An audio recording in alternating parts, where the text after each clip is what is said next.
people who live there, who number just 330,000, affectionately call it the Rock. On that rock in the 90s, Iceland reinvented itself, the deregulated banks growing to 10 times the size of the entire country's economy.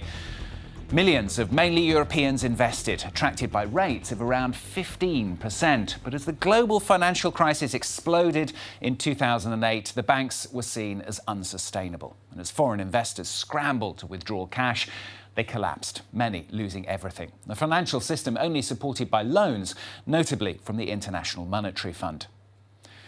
The Icelandic people soon blamed the government as they took to the streets in protest. Almost every business in the country had gone bankrupt. Unemployment was soaring. A new government soon taking over. We will honour those international agreements we have made with the IMF. It's imperative that we work closely with the IMF, and this government will do that.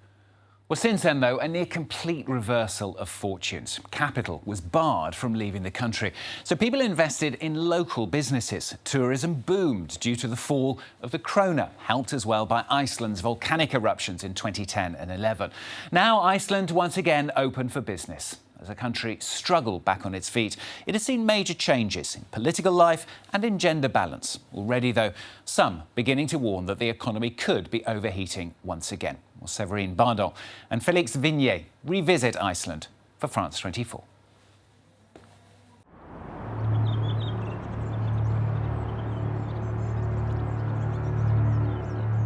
Ten years after the crisis, the last scars of Iceland's economic collapse are slowly disappearing. It's like traveling back in time. Repossessed by the bank in 2008, this building that overlooks Reykjavik Bay has just been bought back by its developer. Now we're gonna finish what we began with in 2006 or 7. It's been standing like this for 10 years, for a decade. But now we hope to bring some life to it, hopefully.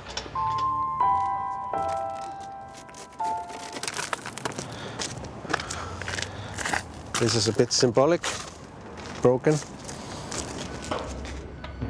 In Iceland, the economic damage has already, for the most part, been put right. With full employment and a growth rate of 5%, the country's dynamism is enough to make its European neighbours green with envy. There is construction everywhere and all around the city. A lot of, mostly downtown, but it's everywhere. I think it's never ever been like this before. In Reykjavik, entire districts are springing up, as if they wanted to make up for the dark times when nothing was built. David's company has even undertaken a project aimed at foreign investors who are starting to come back to the country. On the ground floor, we have high-end stores in all the 7 buildings. And then we have in 5 buildings, these in the back, we have apartments, high-end apartments. And in the front, we have offices. And there we're looking at embassies and law firms and so on. It's the biggest project we have been involved. It's very big. And this is by no means the town's only big project. Just opposite, a forest of cranes shows where the country's first ever 5-star hotel is being built. A construction site that reveals the new driving force in Iceland, tourism.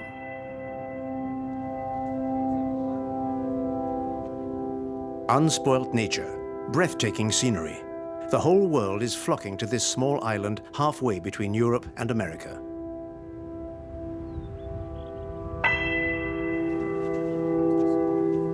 You're from Taiwan. Taiwan, Taipei. We're from the United States. Connecticut. We're from Connecticut. We all go to school together. We went to school in Connecticut. Yeah. We just graduated, so this is our graduation trip. Paradoxically, Iceland owes its new popularity in part to the 2008 crisis. The economy crashed in 2008. So, heard about that. The volcano erupted and everyone got stuck here for like 2 weeks. The big time I heard about it really growing, it was in 2016, the Euros. I don't know, 2016 Euros. So after that, everyone kind of became a fan. I became a fan myself, so. Last year, 2 million tourists poured into this small island of 350,000 inhabitants. In the last few years, mainly the last 2, there have been more and more groups of tourists. This sector now represents nearly 10% of the GDP. It ensures the country has a regular income of foreign currency. If tourists are the visible face of the changes Iceland has seen since 2008, the main fallout from the crisis is much deeper. The collapse of the economy gave rise to a social and political crisis of conscience, which continues to affect the country. And it all began in this building with this man, Public Prosecutor Ólafur Hauksson.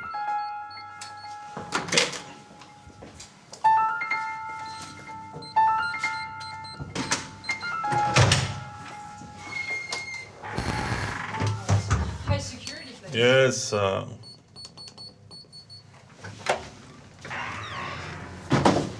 You know, in this white box we have the criminal cases, the case file, what is you know, gathered in the combination of the investigation and what's gathered for the prosecution.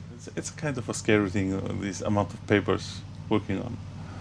It's a lot of work behind all these boxes. Iceland is the only country in the world that has taken legal action against its bankers. 25 convictions, including imprisonment, have been handed down for manipulation of the markets and fraud. We were in the middle of the aftermath of the crisis, and all resources, including money, of course, was needed almost everywhere in our society at the time. But it was decided to put a lot of effort into this task, and it was done so. It was a political decision. The budget of an office of this kind is decided by the parliament. We have still 6 cases pending, and I want to complete them. I want to see the start and the end of this journey. After 10 years of criminal procedures, the judicial process is coming to an end. But the social and political turmoil is still being felt. Since the crisis, the Icelanders have been keeping a close eye on their leaders. The wealthiest pay less property tax and less financial taxes. The Green leftists always refer to the middle-income group when they speak of inequality, whereas in fact they should go much further. Yes, you're right. Sara and Sindri are in some way the embodiment of this new civil society, a society that's disgusted by the crisis and is not afraid to say so. In 2016, these 2 young activists brought together nearly 10% of the Icelandic population outside the parliament building. The demonstration led to the downfall of the Prime Minister, who was implicated in the Panama Papers. We as individuals, we as the people, we're looking at the elected officials and the banking industry and all the people that were supposed to be more than us, and we were now suddenly in the shoes as a parent going, okay, this party needs to stop now. And yeah, so definitely the economic crisis was the ground zero, so to speak, in terms of what we were doing. Yeah, people had waited long enough. You know, they had taken a lot of the responsibility of the crash upon themselves by agreeing to have, you know, lower pay, working more, etc., etc. And it just felt to people that, you know, nothing had changed, things weren't getting better, and I think that was a big issue for the. After their 2016 triumph, these activists went into politics. Today, Sara is a member of parliament for the Pirate Party. In parliament, she defends the ideas of this anti-establishment group that was born out of the crisis and that turned the Icelandic political landscape upside down. Mr. President, when we speak of equality in Iceland, we often consider only average values. The problem is that average values do not reflect the reality of the inequalities among the citizens.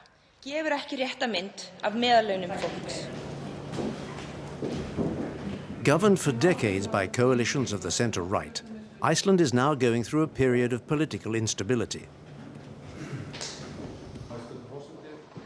Mr. President, I thank the honourable member for raising that important question, even though I find her vision too pessimistic. Katrín Jakobsdóttir is the third prime minister appointed in less than a year. The elected officials have lost the trust of the population, and one government follows another without ever being convincing. We have planned an important budget for reform of the tax system, and we are hoping that it will fit the aims of this government. But each and every one will have to make an effort if it is to succeed.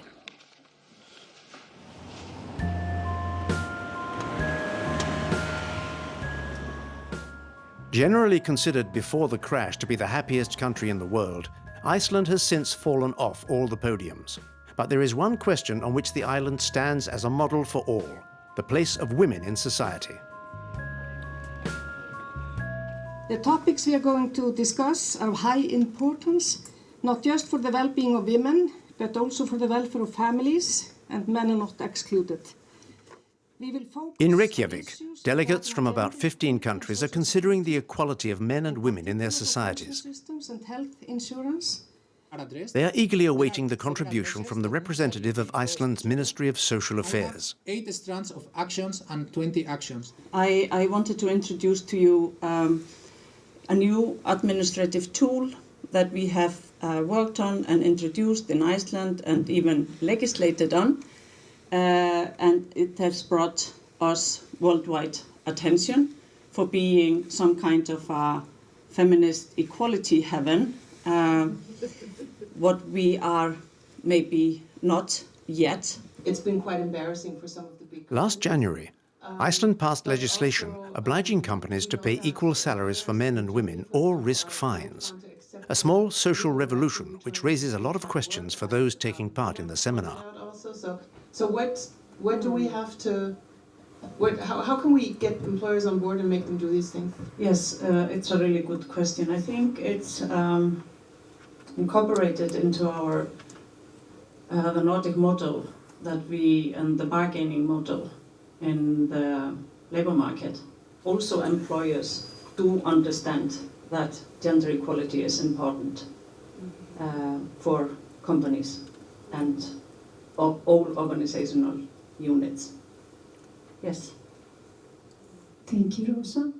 For 9 years, the island has topped the rankings on gender equality set up by the World Economic Forum. And the crash is not unconnected with this rise in power for Icelandic women. There's a conversion of the responsibility before the standards. You can say that it was an eye-opener for many people. For example, that economic and business life was almost entirely ruled by men. And in 2010, we got a gender quota provision by law that obligates both state institutions and private companies to have at least 40% of each sex among the board members. So you could say that that was a product of the crisis, because the business life and the banking life, it was a very homogenic world. Yes. Since then, Iceland has shaken up its elites. Women are everywhere, at the heads of banks and government. Even the Protestant state church is now led by a woman bishop, and a divorced one at that. Sarah, the pirate MP, has also benefited from this groundswell. No one in Iceland is surprised anymore to see a young mother of 4 with political ambitions. Þetta ótrúlega flott. Ekki? Má ég fá pensil hjá þér? There's definitely empowerment, and I feel it's kind of becoming very obvious in the fact that women are very, well, what's the word? Kind of sprightly, you know. They're very, they're like volcanoes, you know. There's like new ideas coming, and they're, you know, going into new territories and breaking down walls. I see that happening. to a larger extent than with men, I think. Iceland has opened up to new ideas, carried along by individuals who are quite prepared to break the codes. Sarah, whose work is regularly exhibited in Europe, gets her political inspiration from her painting. I wouldn't have painted this like this if you know what was happening in the politics wasn't happening. I would have done some other type of painting, and also this is going to be in my mind when I speak in the podium next week. This image, this is the effect I want. I'm going to be angry. Presented since the crisis as a political and social testing ground, Iceland has perhaps not conquered all the demons that led it to the brink of bankruptcy. But it has at least had the courage to take a new look at itself. Séverine Bardon and Felix Vignier revisiting Iceland for France 24. Well, that's all for this week's edition. Don't forget, of course, you can catch it and all the previous editions as well on our website at france24.com. Thanks very much for watching. More news coming up very shortly.